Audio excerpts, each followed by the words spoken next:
Are you putting offers on homes but you keep getting outbid by other buyers? Well, let's see what we can do about that. Hello everyone, this is Yubi with Preferred Real Estate Brokers, and today I'm going to be talking about different things that you can do to win an offer in today's market. You're probably hearing about people around you maybe trying to buy a house and keep putting offers on different homes, but they're getting outbid by other buyers. Well, they're not alone.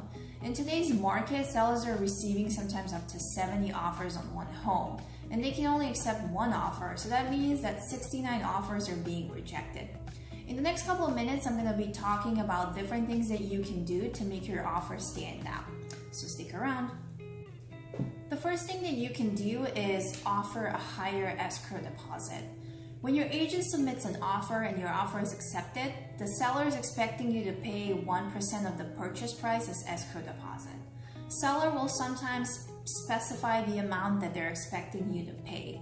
What you can do is when you're submitting an offer, you can offer more than 1% or more than what the seller is asking for you to pay as escrow deposit.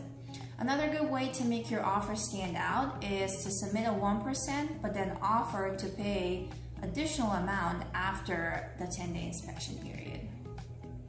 The second thing that you can do is to make sure that you submit proof of funds with your offer. If you're a cash buyer, you definitely want to submit bank statements and anything that can prove that you actually have the funds that you're offering for the purchase. The same goes if you're getting a financing. You want to try to get the underwriting pre-approval from your lender to go with your offer. The more financial strength you show, the more attractive your offer will be. It is always good to use a local lender for your pre-approval because that way your agent and the lender can communicate with the listing agent on your behalf. The third thing that you can do is to submit your strongest offer first. As I mentioned before, the sellers are getting multiple offers. And sometimes if your offer is missing something or if it's not strong enough, they're not even going to counter offer. They're just going to reject it. And you might not get a second chance to negotiate with a seller. So if you want to make your offer competitive in this market, make sure that you submit highest and best first. The fourth thing that you can do is to offer sellers more time to move. Offering the sellers more time to move after the closing is a great way to make your offer stand out. Sometimes the seller's plans don't align with the closing date, maybe they're moving out of state or they're not able to make arrangements in time. So by offering them more time to move after the closing, you'll definitely make your offer stand out. Of course, make sure that this aligns with your plans too. Fifth thing that you can do is either remove or reduce the amount of contingencies that are going with your offer. When your agent is submitting an offer, there are many contingencies that can go with it. For example, you can have a home inspection contingency where you can withdraw your offer if you don't like the report from home inspector. There is an appraisal contingency where you can withdraw your offer if the home does not appraise at the listing price. There's also a financing contingency that says that you can withdraw your offer if you end up not qualifying for the loan. Now, you're going to be talking with your agent and discussing and seeing which contingencies you can remove and which not. Sometimes it's risky to remove contingencies like home inspection, especially if it's an older home. But there is a way to go around this. When your agent is sending you properties and you found a property in the desired area, you've seen pictures, you really like it, you think this could be the one, what you can do is when your agent is scheduling a showing, you can schedule a home inspector to go with you.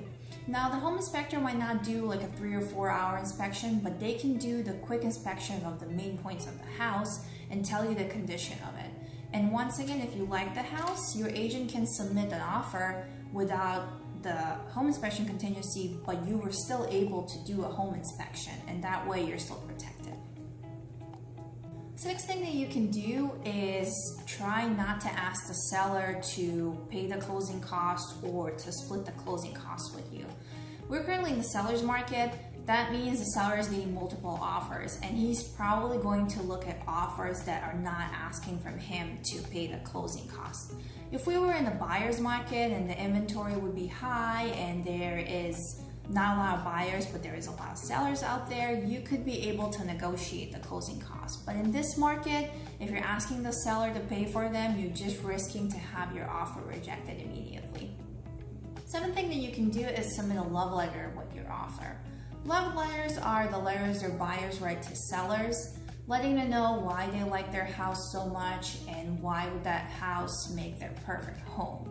Sometimes sellers spend 5, 10, 15 years in the same house and they get emotionally attached because they create many memories there, and when they're selling, they want to make sure that they're finding a buyer that will take good care of the house. Sometimes seller and buyer have something in common, like they went to the same college or they like the same team. All this you can use to your advantage to connect with the seller. Of course, in order for love letter to actually work, you need to make sure that other terms of your offer are competitive. Sending love letter is totally optional, but you should definitely make sure that you consult with your agent first, because you want to make sure that you're not violating the fair housing laws. Also, you don't want to offend someone. Like, let's say that you're talking about how you're going to enjoy the home there with your happy family, but what if the seller is going through a nasty divorce? You need to keep that in mind because, again, you don't want to offend someone. It can have a completely different effect on the seller. A thing that you can do, or a bonus thing, is to offer more money or offer above the asking price.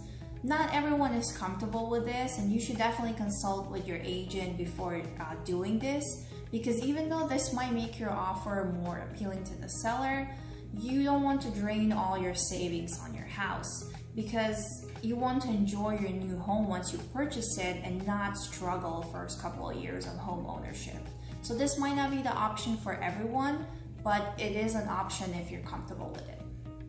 These were some of the ways that you can make your offer stand out in this competitive market. When you're working with your agent will be the person that will be guiding you through all this and helping you decide which the option is best for you. Everyone's situation is different, and all these things might not work for everyone. That's why you have your agent to consult you and guide you through the whole process.